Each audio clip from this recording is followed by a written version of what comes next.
JP से कर लेना फंक्शंस, वहाँ पे इजी करके भी लिखे हैं। यहाँ पे बहुत ज़्यादा फजूल डिटेल लिखी हुई है, वो करने की ज़रूरत नहीं होती। एंडोप्लाज्मिक रेटिकुलम, ये भी इसके भी फंक्शन आपने करने हैं, वो एक टेबल है, मैंने शायद यहाँ पे कहीं लगाया हुआ हो, अगर नहीं लगाया तो नहीं लगाया हुआ। खैर, ये वाला यूनिवर्सिटी क्वेश्चन है कि लाइसोसोम्स और पेरोक्सिसोम्स का डिफरेंस ये आपको आमना इकबाल पास पेपर में सबसे अच्छा मिलेगा, या नेट पे भी ढूंढ लीजिएगा। इसी तरह का था तो मैंने यहीं पे लिख लिया था करके। पास पेपर साथ साथ करने चाहिए। हाँ, पास पेपर साथ साथ करें, बल्कि मैं तो कहता हूँ कि पास पेपर पहले करें, कि पास पेपर जब आप कर लेते हैं ना तो आपको पता होता है कि किस तरह के सवाल आने हैं। उसके बाद फिर आप ना उस तरह के जब सवालों फिर आप रीड करते हैं, आपका दिमाग उसी तरह चलता है कि इसी तरह के सवाल आने हैं। टॉपिक वाइज होते हैं, यानी सेल के ये सारे। अब मैंने जो वैसे पास पेपर के सवालात की वे बना के लिखे तो थे कि मैंने वीडियोस जो बताई थी कि टाइप्स ऑफ एक्टिव ट्रांसपोर्ट, ये यूनिवर्सिटी क्वेश्चन है। Functions of endoplasmic reticulum, cell membrane, lysosomes, उसके carbohydrates, proteins, Golgi operators, mitochondria, lysosome, peroxisome, ये सारे के सारे यूनिवर्सिटी क्वेश्चन हैं। तो अभी पास पेपर से आप वो करने की बजाय वो कर लें। अच्छा हाँ, सेकंड मैसेंजर के अंदर ना इससे बहुत MCQs आते हैं कि आपके पास CAMP मैकेनिज्म जो है, ये अक्सर कोई भी ना दे देते हैं हार्मोन जिसमें TSH है, और सर कहते हैं अब ये TSH जो है ना, इसका फंक्शन जो आपको पता होगा कहीं पे ना TSH का फंक्शन कहीं पे होगा, तो वो सर वो फंक्शन दे देंगे और कहेंगे अब इसमें TSH जो है ये किस मैकेनिज्म से काम कर रहा है, तो आप बताएंगे CAMP से कर रहा है। फिर सर कह देंगे ये जो एंजियोटेंसिन 2 है, ब्लड प्रेशर कंट्रोल में काम करता है, ये कौन से मैकेनिज्म से जा रहा है, ये IP3 मैकेनिज्म से जा रहा है। फिर सर कहेंगे ये ग्रोथ हार्मोन जो है वो टायरोसिन काइनेज से जा रहा है, ये इंसुलिन क्या कहते हैं, ये सेकंड ईयर के अंदर, सेकंड ईयर की किताब के अंदर लिखे हुए। वो जो ना वही जो सेकंड मैसेंजर वाला चैप्टर है ना, उसी के अंदर ये सारे के सारे लिखे हुए हैं। उसके अंदर वहाँ पे टेबल्स बने हुए हैं, तो उसी तरह करके। वैसे इसका अच्छा तरीका BRS में एक ही टेबल बना हुआ है, BRS के अंदर वो एक ही टेबल करेंगे। ये हमारा प्रॉफ का आया था कि ANP जो है या नाइट्रिक ऑक्साइड, ये किससे होते हैं, तो ये CGMP से होते हैं। मतलब जो मैकेनिज्म होगा वो मैकेनिज्म लिखना होगा पूरा, मतलब जैसे फॉर एग्जांपल MCQ के अंदर ही सर ये चीज़ें देते होते हैं। SCQ के अंदर, वैसे तो SCQ में भी सर दे सकते हैं कि ना वो करके और सर कह दें कि वो मैकेनिज्म करें, तो आपको वो मैकेनिज्म करना होगा। वैसे हैं तो G प्रोटीन आसान होता है सर, ऐसे ही उसको कर रहे होते हैं कि मुश्किल है। अच्छा खैर, ये सारे तो सारे फंक्शंस के अंदर ही हो जाती हैं चीज़ें, ये तो एक टेबल कर लेंगे ना वहाँ से तो वो हो जाएगा आपका। ये यहाँ से करना है पिनोसाइटोसिस, ये सर पूछते भी होते हैं, ये आपको इसके अंदर ये डायग्राम के साथ साथ ये करिएगा स्टेप वाइज, इसका भी फ्लो चार्ट बना लीजिएगा।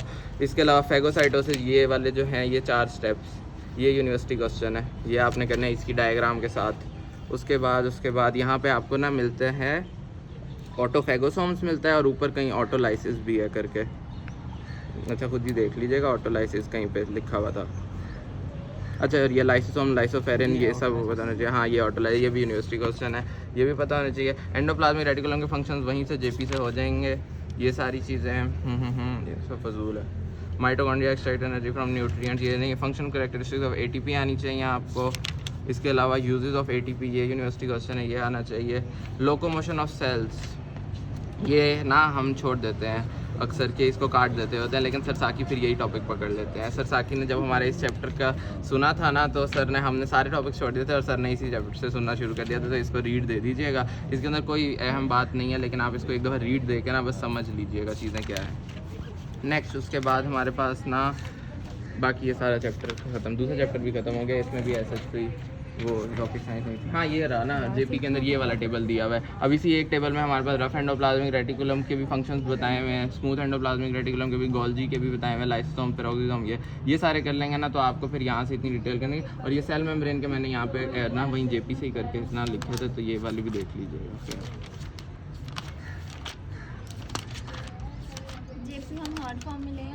नहीं, सॉफ्ट में ही ले लें तो सही है। वैसे मेरे पास हार्ड में भी थी, लेकिन सॉफ्ट में ले लें तो, क्योंकि उसमें सिर्फ फ्लो चार्ट से होता है, उसकी थ्योरी करने की ऐसे ज़रूरत नहीं होती है। अब सर एक सेल जंक्शंस पढ़ाया होगा सर ने, है ना सेल जंक्शन जो सर पढ़ाते हैं ना, तो उसके लिए ये एक टेबल काफ़ी है। सर ने वाइवा में भी ना बच्चों से पूछा था, किसी को भी पूरी क्लास में सेल जंक्शन नहीं आता था। वो तो शुक्र है मैंने JP खोल ली थी, तो उसके अंदर से आता था, तो ये वाला हो गया था। आज सर पूछते होते हैं कि आप बताएं, इनके नाम बताएं। इसके अलावा सर कहते हैं इसके प्रोटीन्स कौन से इन्वॉल्व होते हैं वो बताएं, और सर कहते हैं इनके फंक्शंस क्या हैं, तो ये आप बताएं। ये आपका हिस्टो के लिए भी इंपॉर्टेंट है, इसके अलावा ये आपका यहाँ ना फिजियो के लिए भी इंपॉर्टेंट है, क्योंकि सर साकी को ये पसंद है।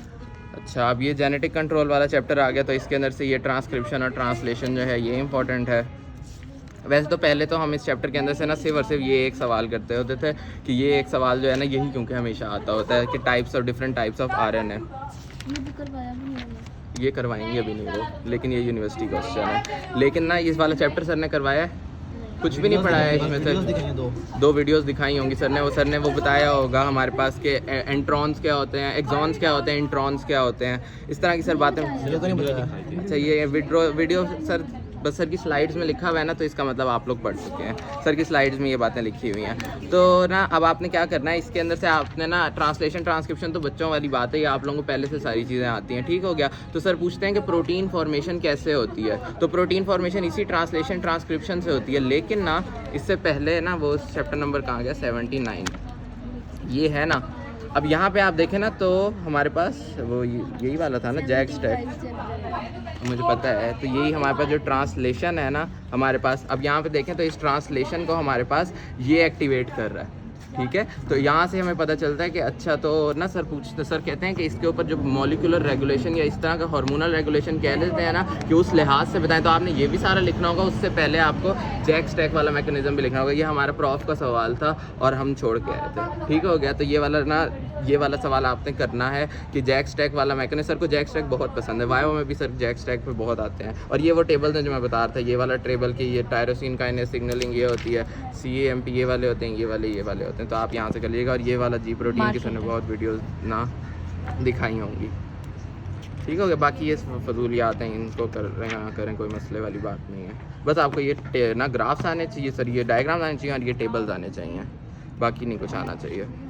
अच्छा वापस आ जाते हैं। तो ये आपने कर लिया है बेसिक इसके अंदर से लेके चलेगा, इतना ज़्यादा ही, क्योंकि डिटेल में आप सेकंड ईयर में जेनेटिक्स में आके ये चीज़ें पढ़ेंगे। बस आपने ये करना है। इसके अलावा आपको पता होना चाहिए कि स्टार्ट कोडॉन कौन से हैं, स्टॉप कोडॉन कौन से हैं, और ये सब मैंने तो नहीं कभी भी किया, हालांकि मुझे पता था सर पूछेंगे भी, लेकिन फिर भी नहीं किया। क्या ये प्रोटीन सिंथेसिस के केमिकल स्टेप्स हैं, तो ये आप कर लीजिएगा। पेप्टाइड लिंकेज यहाँ से आपने करना है।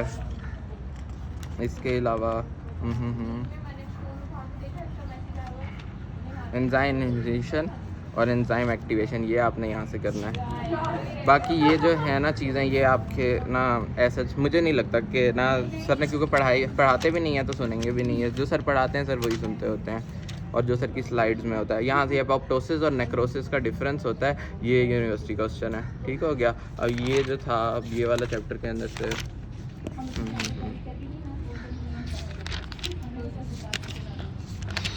हमारे पास ये अभी मैंने एपोप्टोसिस और नेक्रोसिस का डिफरेंस बना के लिख लिया था। तो इसी तरह आप डिफरेंस करके कर लेंगे ना, तो अब ये पूरा टॉपिक पढ़ने की फिर ज़रूरत नहीं रहेगी।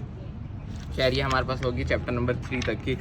सेल तकरीबन बस इतना ही है। बाकी सर सेल के अंदर लेकिन चैप्टर 4 को भी शामिल कर लेते हैं। तो सबसे पहला सवाल आपका जो यूनिवर्सिटी क्वेश्चन आता है कि ट्रांसपोर्ट को ना आप टेबुलेटेड फॉर्म में करें। तो अब बच्चे जो होते हैं वो स्टार्ट हो जाते हैं, हर तरह के ऊपर थ्योरी भी लिखने लग जाते हैं। आपसे वो सिर्फ ये मांग रहा होता है। ट्रांसपोर्ट 2 तरह की होती है, एक small size large size exocytosis endocytosis pinocytosis phagocytosis. Small size जो है पैसिव और एक्टिव में होती है। फिर उसके आगे हमारे पास ना 4 हो जाती हैं type, simple, facilitated osmosis, filtration, और ये प्राइमरी और एक्टिव। और इसकी एग्जांपल्स तो बहुत इंपॉर्टेंट है, साकी साहब बहुत देते हैं MCQs में सर के ना कोई सिनेरियो दे देते हैं। उसके अंदर ना हमारे पास ना ये जिस तरह ना सोडियम ग्लूकोज पंप ना काम कर रहा है। अब कहेंगे कि बताओ ये कौन सी ट्रांसपोर्ट से हो रहा है, तो ये को ट्रांसपोर्ट से होगा। को ट्रांसपोर्ट का आपको पता होगा कि हम वो भी कह देते हैं, सिम्पोर्ट भी कह देते हैं, और काउंटर ट्रांसपोर्ट को एंटीपोर्ट कह देते हैं। सर ने डोनाल्ड इक्विलिब्रियम का बोला होगा।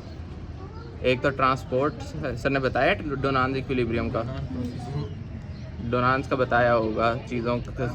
डोनाल्ड इक्विलिब्रियम ये ना उसमें होता है, कहाँ होता है ये, गेनोंग में है ये, हाँ गेनोंग में है। वैसे ना यूट्यूब से देख लीजिएगा, ये वहीं से देख लीजिएगा। इसका कॉन्सेप्ट होना चाहिए आपको कि डोनाल्ड इक्विलिब्रियम ना क्या होता है। इसके अलावा सर ने ये बताया कि ऑक्टोपस जो है उसको हाथ लगाएं तो वो इलेक्ट्रिसिटी क्यों ना जनरेट करता है। अच्छा सही, सर ने हमें पढ़ाते हुए तो ये भी बताया था। खैर ये छोड़ें। अब ये वही वाला जो हम पिछली उस पर टेबल था ना, तो वही ये वाला है। इसके अंदर सोडियम करना है, पोटेशियम करना है, कैल्शियम करना है, मैग्नीशियम करना है, और नीचे आ जाए तो प्रोटीन्स की आपको वैल्यू आनी चाहिए और pH की आनी चाहिए। ठीक हो गया। बस आपने इनकी वैल्यूज़ करनी है, और वो भी जहाँ जहाँ ज़्यादा है ना सिर्फ वो वाली करनी है, कम वाली को अल्टीमेटली आपको पता चल जाएगा कि वो दूसरी जगह पर कम है।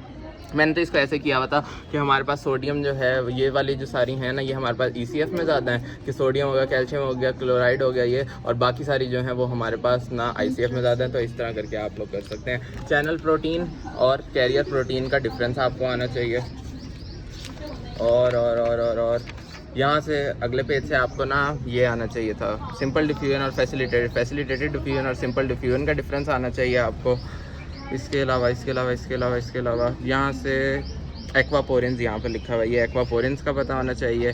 सेलेक्टिव परमेबिलिटी क्या होती है, तो ये ना आप लोग इसको रीड कर लीजिएगा, ये ना पूछ लेते होते हैं सेलेक्टिव परमेबिलिटी का, लेकिन ये तो बहुत इंपॉर्टेंट है ना। वोल्टेज गेटिंग और केमिकल गेटिंग, इसका डिफरेंस आपको लाजमी आना चाहिए, ठीक है, इसका डिफरेंस आपको आना चाहिए। तो इसका डिफरेंस मैंने बनाया हुआ है कहीं, हाँ जिस तरह मैंने नहीं बनाया हुआ ना, तो आपको इसकी डेफिनेशन आनी चाहिए, साथ में इसकी आपको एग्जांपल आ जानी चाहिए, तो उसके अंदर आपको पता चल जाएगा कि बस ये दो पॉइंट्स ही बनते हैं। इसके अलावा एमसीयू के लिए कुछ बातें इंपॉर्टेंट है कि जब सोडियम गेट्स जो हैं वो ना, सोडियम गेट्स ओपन कब होते हैं, तो वो तब होते हैं जब हमारे पास इनसाइड पे ना नेगेटिविटी कम होती है, और क्लोज कब होते हैं जब इनसाइड नेगेटिविटी ज़्यादा होती है। पोटेशियम गेट्स जो हैं वो ओपन कब होते हैं जब ना आउट जो इनसाइड है पॉजिटिविटी ज़्यादा होती है। बस ये वाले बातें कुछ लिखी हुई हैं, यहीं पे शायद लिखी हुई होंगी, तो आप लोग ये देख लीजिएगा, ये एमसीक्यू में आ जाती हैं बातें। अच्छा ये हो गया, ये डिफरेंस हो गया। बाकी ये पैच क्लैम्प मैकेनिज्म छोड़ दें, मैम खुद भी नहीं पढ़ाती हैं, ओपन ये भी छोड़ दें, बिल्कुल नहीं करना। ये ग्राफ करना है, ये यूनिवर्सिटी क्वेश्चन है।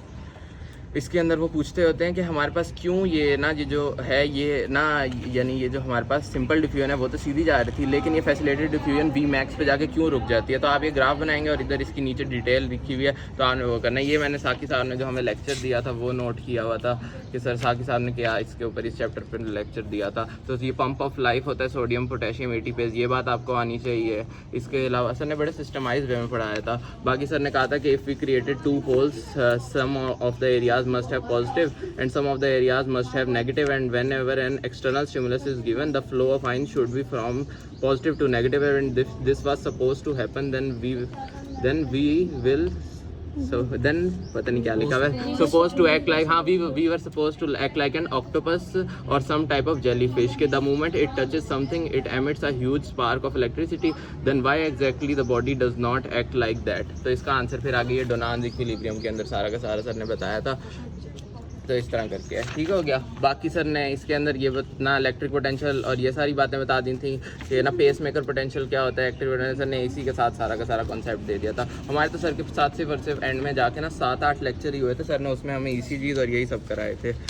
अच्छा खैर आगे चलें।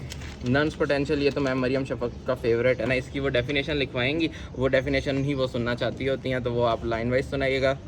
और लेकिन इसका कॉन्सेप्ट बहुत इजी सा है कि हमारे पास ना एक तरफ नेगेटिव थे एक तरफ पॉजिटिव थे, ये शुरुआत थी। उसके बाद क्या हुआ कि हमने इसकी ना एक तरफ पॉजिटिव चार्ज दे दिया, एक तरफ नेगेटिव चार्ज दे दिया इस वाले के, तो जो नेगेटिव वाले होंगे ना वो पॉजिटिव की तरफ जाएंगे, और इस तरह हमारे पास ना पहले जो कंसनट्रेशन ग्रेडियंट नहीं था ना, अब एक कंसनट्रेशन ग्रेडियंट भी हो जाएगा। पहले हमारे पास ना इलेक्ट्रिक ग्रेडियंट था ना कंसनट्रेशन ग्रेडियंट था, हमने इसको जब बैटरी से कनेक्ट किया तो एक इलेक्ट्रिक ग्रेडियंट बन गया, उसकी वजह से हमारे पास ये जब उधर मूव किया तो एक कंसनट्रेशन ग्रेडियंट बन गया। अब ये कंसनट्रेशन ग्रेडियंट जो है ये इलेक्ट्रिक ग्रेडियंट को इक्वल करेगा ना, जिस पोटेंशियल पे करेगा उसको हम नन्स पोटेंशियल कहते हैं, ठीक है। इसकी एग्जांपल्स की जो वैल्यूज़ हैं वो आपको अगले चैप्टर में यहाँ पे मिलेंगी कि हमारे पास ना ये इधर करके -61 है इसकी, इसके अलावा 94 है, तो ये वाली वैल्यूज़ यहाँ से कर लीजिएगा। अच्छा और सर ने आप लोगों को ये ऑस्मोसिस और ये सब काफ़ी ज़्यादा डिटेल में हाइपर ऑस्मोटिक प्रेशर वगैरह खैर ये पढ़ाया है। हाँ तो इसको आप लोग एक तो BRS से देख लीजिएगा। BRS की ना एक फुल बुक होती है लिंडा कॉस्टेंजो, ठीक है, आप लोग उसको रेफ़र करिएगा। लिंडा कॉस्टेंजो की से ही ना उन्होंने ये शॉर्ट बुक बनाई हुई है BRS। तो अगर आपको ज़्यादा डिटेल में पढ़ना है तो लिंडा कॉस्टेंजो में जाइएगा, वहाँ पे भी है। बाकी मैंने देखा था कैप्लान में भी इसको थोड़ा बहुत बताया हुआ था।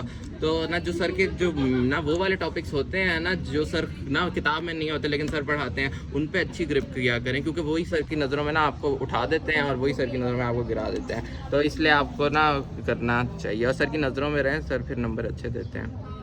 एक्टिव ट्रांसपोर्ट, ये यहाँ से आपका मेजर इंपॉर्टेंट चैप्टर स्टार्ट हो जाता है। आपको प्राइमरी और सेकेंडरी का डिफरेंस आना चाहिए। आपको प्राइमरी एक्टिव ट्रांसपोर्ट की एग्जांपल में सोडियम पोटेशियम पंप पूरा आना चाहिए। इसके अलावा आपको पता होना चाहिए कि हमारे पास ये सेल वॉल्यूम को कैसे कंट्रोल करता है। ये सारी बातें यहाँ लिखी हुई हैं। इलेक्ट्रोजेनिक नेचर क्यों होती है सोडियम पोटेशियम पंप की, और मैम मरियम शफक अब पढ़ाएंगी ना तो वो गाइडन को लाइन टू लाइन लेके चलती हैं, तो वो अच्छा पढ़ा देती हैं।